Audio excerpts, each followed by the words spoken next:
Bonjour à toutes, bonjour à tous, j'espère que vous allez bien. Alors je reviens vers vous aujourd'hui pour vous faire un petit retour sur le premier examen de sciences humaines et sociales.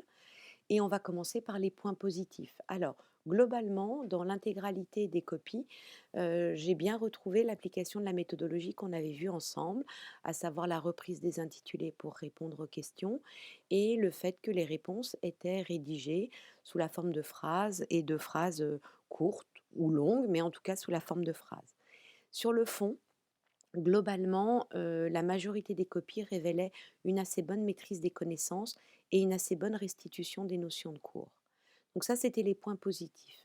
Évidemment, on va voir ensemble des points, alors non pas négatifs, mais des points à améliorer pour que vous soyez bien vigilants pour les prochains examens et surtout pour le jour de l'épreuve. Tout d'abord, de bien penser à reprendre les mots-clés du cours dans la réponse. Pour illustrer cela, on va reprendre la question numéro 1 qui concernait le développement psychoaffectif et sa définition. Lors de la séance de méthodologie, j'avais insisté en vous expliquant que quand vous avez une question de définition, il est important de bien mettre tous les mots-clés de la définition. Pour cela, vous allez vous aider du cahier Galien.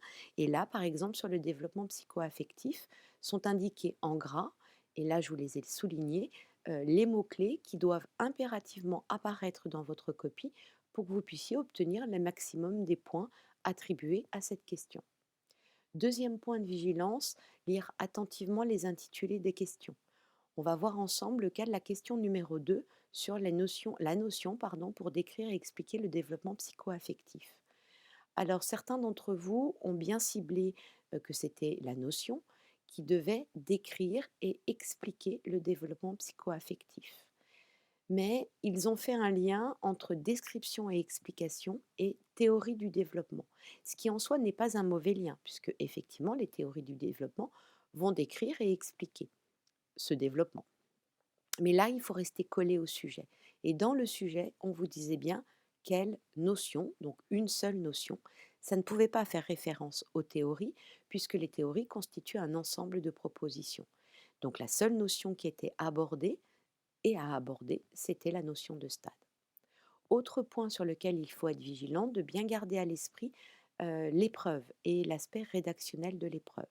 Là, on va prendre exemple de la question 7 sur les moyens de défense qui sont mis en œuvre à l'adolescence, qu'il fallait définir et expliciter. Certains d'entre vous ont eu tendance à le présenter sous forme de catalogue. C'est absolument à éviter dans une question rédactionnelle.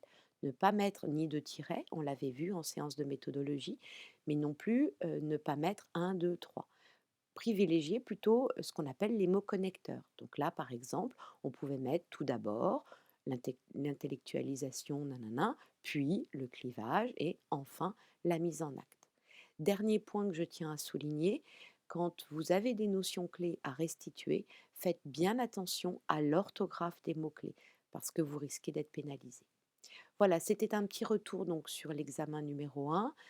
Si vous avez la moindre question, vous avez accès à mon mail. N'hésitez pas, j'essaye de répondre au plus vite. Voilà, je vous dis à bientôt.